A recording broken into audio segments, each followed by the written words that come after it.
35th anniversary gala, my husband announced he was divorcing me for a woman young enough to be his daughter, and my 2 sons cheered like it was New Year's Eve. I stood up slowly, removed my diamond ring, and said loud enough for everyone to hear, "Cheer louder, boys. But you should know the man who raised you isn't your father. Your real father is standing right over there." The ballroom went silent. And then Isaiah Crawford, the man I'd loved first and never stopped loving, stepped into the light. The 15-carat diamond on my ring finger didn't feel like jewelry tonight. It felt like a shackle, heavy and cold, cutting into my skin with every breath. The inscription inside the platinum band to Vivienne, "Forever Marcus, 1989, seemed to burn the date into my flesh, branding me with a lie that had lasted 35 years. Vivienne sat at the head of the long table draped in cream silk, maintaining that same regal posture that had made her the envy of Atlanta's society pages for 3 decades. Her shoulders were squared, her chin lifted just so, her expression serene and composed. Her silver hair was swept into an elegant French twist, diamond earrings catching the light with every slight movement of her head. None of the 300 guests crowding the Wellington Tower ballroom suspected that every smile she offered was carved from ice, that every gracious nod required a Herculean effort not to scream. The ballroom was drowning in opulence. Massive arrangements of white orchids and burgundy roses stood on every table, their sweet fragrance mixing with the warm scent of expensive perfume and top-shelf bourbon. Through the floor-to-ceiling windows, the glittering Atlanta skyline spread out like scattered diamonds against black velvet. For the guests, the city's black elite, power brokers, politicians, and old-money families, it was the scent of success, the view of empire. For Vivienne, it was the smell of a mausoleum, a gilded cage with a view of everything she'd lost. She swept her gaze across the room. The entire upper echelon of Atlanta's black community was gathered here. Marcus's real estate partners, board members from the architecture firm, city council members, executives from Fortune 500 companies, even a state senator. They all sipped Dom Perignon, raised crystal glasses in toasts about enduring love and family legacy, and marveled at how Marcus and Vivienne Wellington had built such an impressive dynasty together. "What a power couple," came a whisper from a nearby table, a woman in diamonds and designer silk. 35 years, and still going strong. Vivienne is the epitome of grace. Vivienne's lips curved into the barest hint of a smile. Grace? If only they knew. All her life she hadn't been graceful. She'd just been useful. Useful like a well-maintained piece of corporate infrastructure necessary for the image, but never the architect of her own life. Her gaze slid to her husband. Marcus sat 3 seats away, holding court like the emperor he believed himself to be. At 72, he was still commanding, broad-shouldered and imposing in a custom charcoal suit that probably cost more than most people's monthly salary. His silver hair was close-cropped and perfectly lined. He threw his head back, laughing at something one of the board members said, and Vivienne knew that laugh intimately. It was the laugh of a man who had never been told no, who believed the world existed to serve his ambitions. 35 years. For 35 years, she had said, "Yes, Marcus, of course, Marcus. Whatever you think is best, Marcus." She had been his trophy wife, his business asset, his shield against criticism, his path to respectability. She had polished the Wellington name as carefully as the staff polished the marble floors of their Buckhead mansion. Vivienne's gaze shifted to her sons. Malik and Andre sat to Marcus's right, flanking him like twin pillars of his empire. Grown men, now 42 and 40 years old, both with touches of gray at their temples, both wearing watches that cost more than cars, both with that same entitled tilt to their chins that Marcus wore like a crown. They were deep in conversation with their stepfather, occasionally glancing at their mother with looks that held no warmth, no respect. To them, she was scenery, decorative, but functionally irrelevant. Memory, sharp as broken glass, suddenly sliced through her composure and dragged her back 30 years. She remembered this same ballroom when it was still under construction, concrete floors, exposed beams, the smell of sawdust and fresh paint. Malik had been 12 years old. He'd asked her why his real daddy had to die, why they couldn't just be the three of them. Marcus had overheard and pulled her aside that night, his fingers digging into her arm hard enough to leave bruises she'd cover with long sleeves for a week. "You will never talk about David in front of my sons again," he'd hissed. "My sons, not his. They're Wellingtons now. Act like it." Vivian hadn't cried then. She'd powdered the fingerprint bruises on her arm, smiled at breakfast, and told the boys that their new daddy was building them a legacy. She told herself she was protecting them, giving them opportunities, ensuring their future. What a fool I was.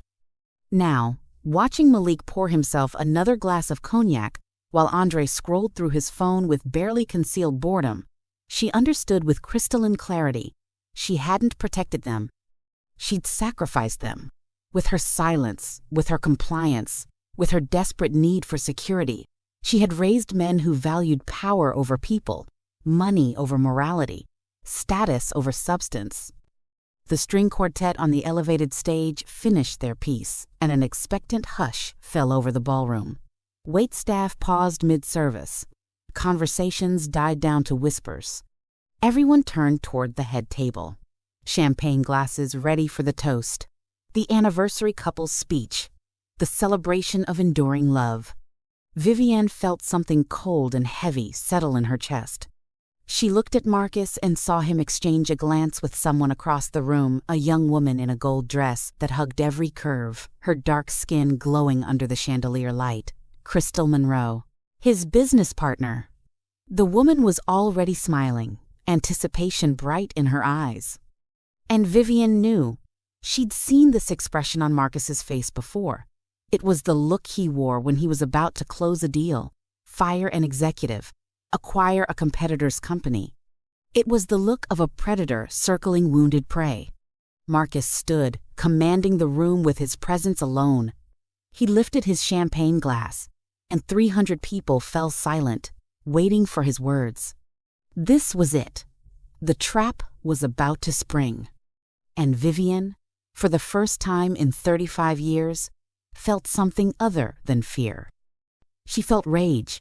Marcus raised his champagne glass higher, and the crystal chandeliers seemed to dim in deference to him. 300 pairs of eyes locked onto the man who'd built half of Atlanta's skyline, who sat on 4 corporate boards, whose name opened doors that stayed closed to everyone else.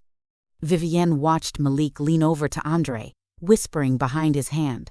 Both sons smirked. Then Andre raised his own glass in a mocking salute toward their mother. The gesture was small enough that no one else noticed, but Vivian saw it clearly. Her younger son's eyes held nothing but contempt. When did I lose them? The thought stabbed through her. Or did I ever really have them at all? The architecture firm Crawford & Associates had been her first husband's dream, built from nothing into a multi-million-dollar enterprise that designed landmarks across the Southeast. David's vision. David's legacy. The legacy Marcus had consumed like a parasite the moment he slipped that platinum ring on her finger and adopted her grieving sons.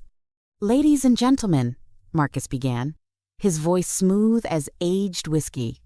35 years is a long time. Vivian's hands trembled in her lap. She pressed them flat against the silk tablecloth, willing them to stillness. Across the room, she caught a glimpse of Crystal Monroe, Marcus's so-called business partner, watching with predatory anticipation. Something was wrong. Terribly wrong. "Many of you have asked me the secret to a lasting marriage," Marcus continued, his tone shifting harder now, colder. "And tonight, I'm going to tell you the truth." Malik and Andre straightened in their chairs, exchanging glances that Vivienne couldn't read. But she saw it. Now they knew something. They were waiting for something. Marcus turned, finally looking directly at his wife, and smiled. It was the smile of an executioner. "The truth is," he said, Sometimes the greatest gift you can give someone is freedom.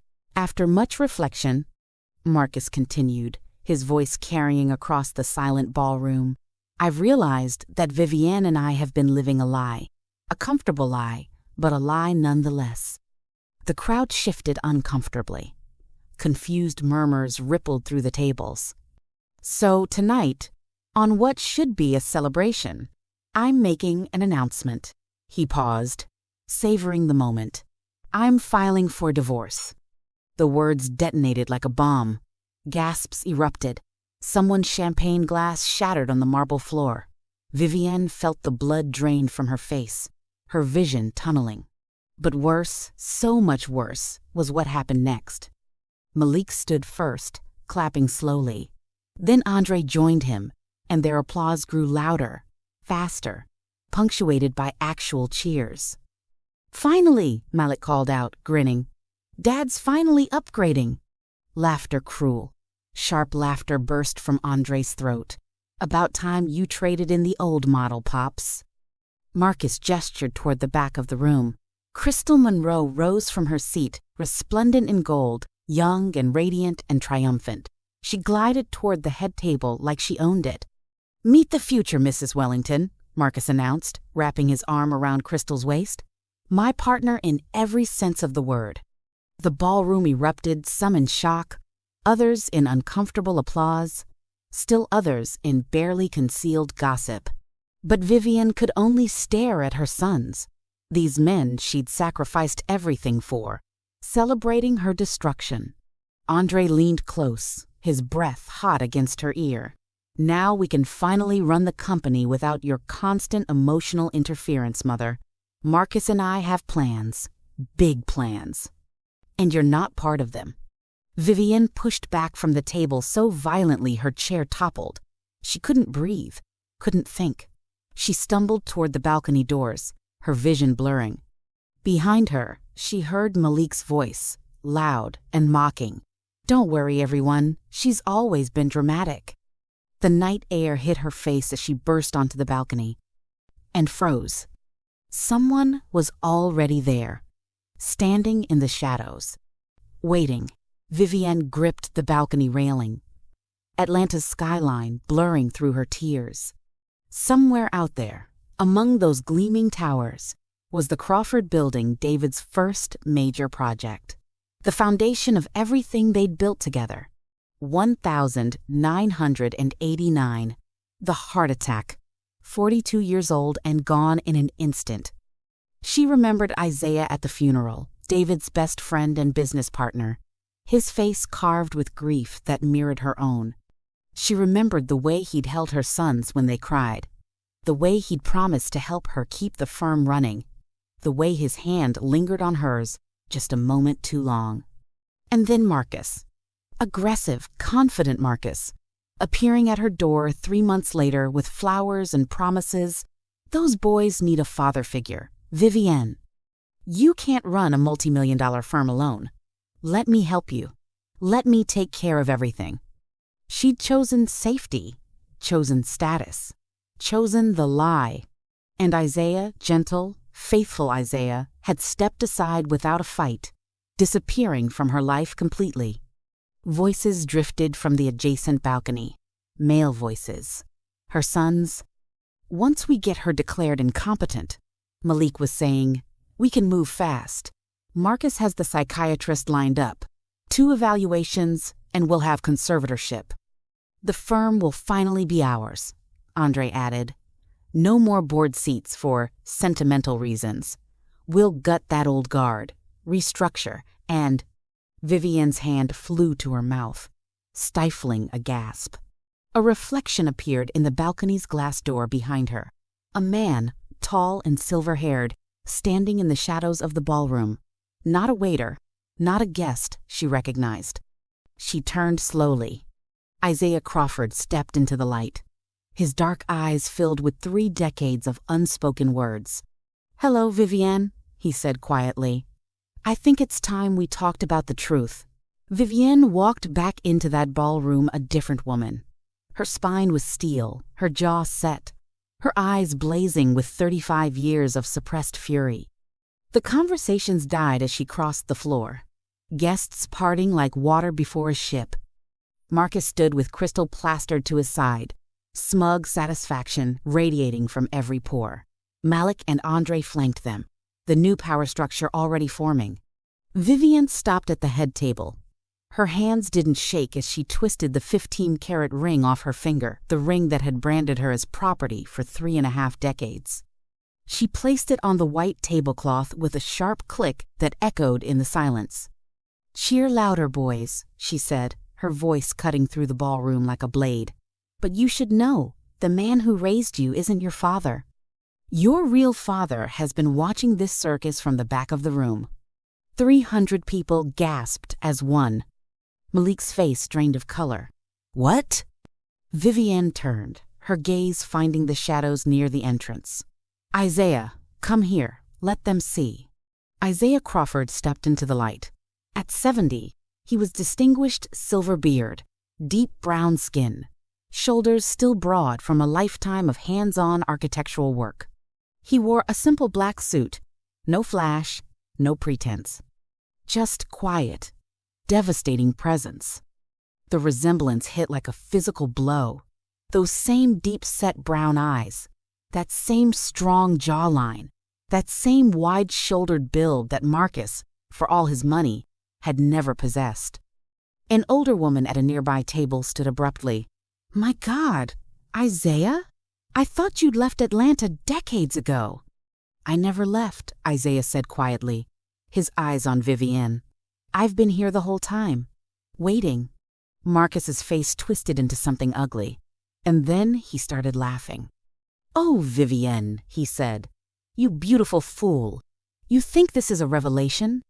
He looked directly at Isaiah. "I've known since the day they were born." The ballroom spun. Vivienne felt the floor tilt beneath her feet. "What?" she whispered. Marcus's laugh was sharp, cutting. "You think I married you for love? I did my research, Vivienne. Private investigators, financial audits. I knew about your little affair with Isaiah while you were married to David. I knew those boys weren't David's." Isaiah's jaw tightened, but he said nothing. "I married you because of it," Marcus continued, his voice rising. "A grieving widow with 2 illegitimate sons? You were desperate, vulnerable, perfect." He swept his hand toward the architecture firm's board members scattered throughout the crowd. "All I had to do was play the hero, adopt those boys, and suddenly I had legal claim to Crawford and Associates. David's firm became my firm. His legacy became my legacy." Vivienne's legs buckled. Isaiah moved to steady her, but she waved him off. "You were so desperate for a father figure for your sons." Marcus sneered. "You gave me everything. Signed every paper I put in front of you. Smiled for every camera. Played the perfect wife while I built an empire on your dead husband's foundation." Malik staggered backward, his face ashen. No, we're not." "You're not Wellingtons," Marcus said coldly. "You never were. You're the bastard sons of a widow and a man too weak to claim his own children." Something broke in Malik's eyes. He lunged forward with a roar, fists raised, heading straight for Isaiah. Andre caught his brother's arm, yanking him back. "Stop, just stop." But Malik twisted free, his face contorted with rage and grief and the shattering of everything he'd ever believed about himself. And then a woman's voice cut through the chaos like a knife. "Actually, gentlemen, there's something else you should know." Josephine Davis, Vivienne's attorney, stepped out from the crowd, a slim leather folder in her hands. "About who actually owns Crawford and Associates." Josephine Davis was a striking woman in her 60s, silver locks swept into an elegant bun, wearing a burgundy suit that commanded respect. She'd been sitting quietly at a corner table all night, just another guest. Now she moved through the crowd like a prosecutor approaching the bench. "David Crawford was my client for 15 years, Josephine announced, opening the leather folder. "And before his death, he established an ironclad trust structure specifically designed to protect his firm from hostile takeover. Marcus's confident smirk faltered. "What are you talking about?" "I never signed over controlling shares," Vivienne said, her voice steady now, powered by righteous fury. "Not to you, not to anyone, ever." Josephine held up documents for the crowd to see. Crawford and Associates operates under a trust established in 1987. Vivian Crawford Wellington holds 51% of voting shares in perpetuity. Marcus Wellington was granted operational authority at her discretion, but zero ownership. The color drained from Marcus's face. "That's impossible. I've run that company for 35 years. "At my permission," Vivian interrupted, stepping forward. "Every contract you signed, every deal you closed, every building that bears the Wellington name. You did it all on my authority, Marcus. I was never your trophy wife. You were my employee." Crystal's eyes went wide. She released Marcus's arm like it burned, stepping backward into the crowd. "Crystal, wait." Marcus reached for her. "I don't date employees," she said coldly, and disappeared into the gathering. Malik grabbed the documents from Josephine's hands, scanning frantically. His face went from red to white to green. "The trust transfers tomorrow," Vivienne continued. "Isaiah Crawford becomes CEO. And Marcus." Her phone buzzed. Then Josephine's. Then phones across the ballroom lit up simultaneously. Atlanta Business Journal.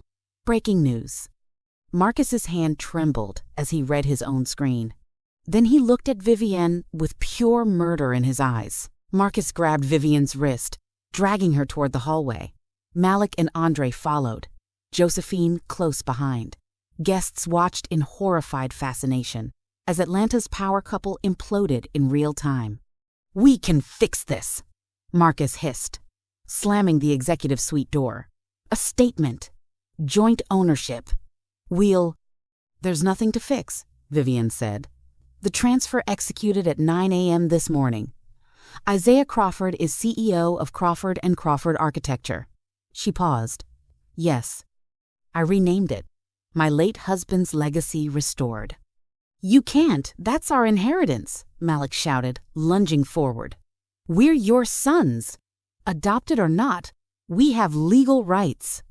"You have nothing," Vivienne said coldly. 50% of the firm's assets are now in the David Crawford Foundation, funding scholarships for Black architecture students. The other 50% operates under Isaiah's leadership. You two, who called me deadweight, you get exactly what you gave me. Nothing. Andre's phone exploded with notifications. Then Malik's. Then Marcus's. The press release had gone live.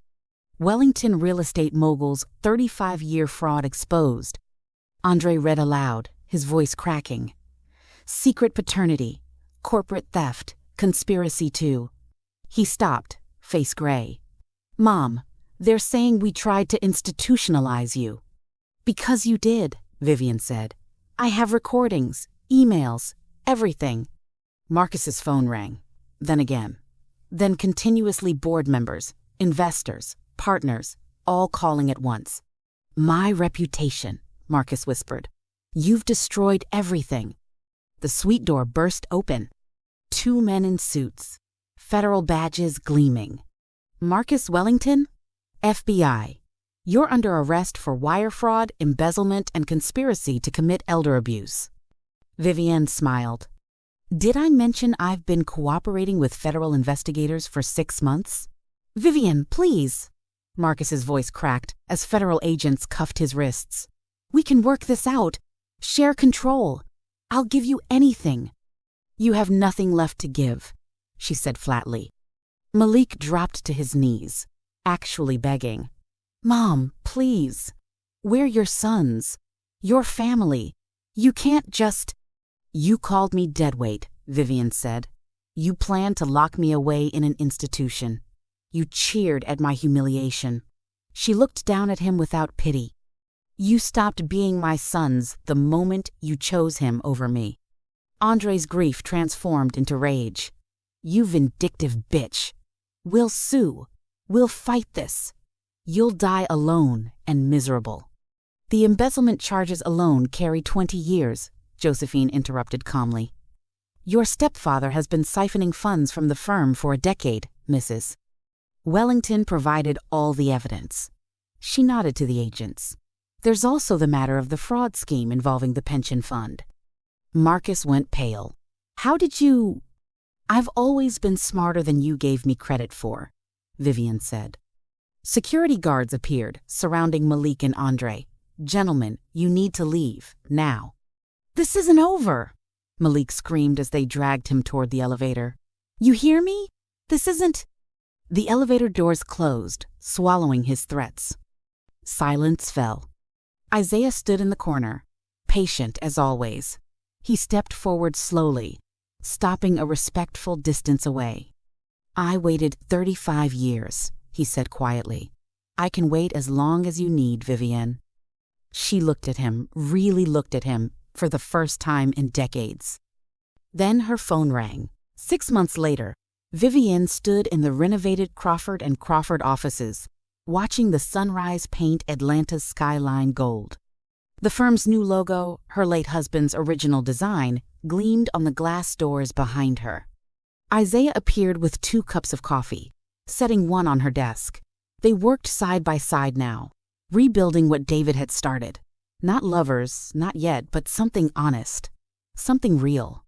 Malik and Andre's lawyers filed another motion, he said quietly. Josephine says it'll be dismissed like the others. Vivian nodded. Her sons hadn't spoken to her in 6 months. They were fighting the trust, burning through their savings on legal fees, losing every battle. Marcus was in federal custody, awaiting trial. Crystal had married a tech CEO in San Francisco. The empire had crumbled, and Vivian felt nothing but relief. A young woman knocked on the door. Shanice, one of their foundation scholars, bright-eyed and brilliant. Mrs. Crawford, the renderings for the community center are ready. Show me, Vivian said, smiling. This was her legacy now. Mentoring young Black architects, building communities, honoring David's vision.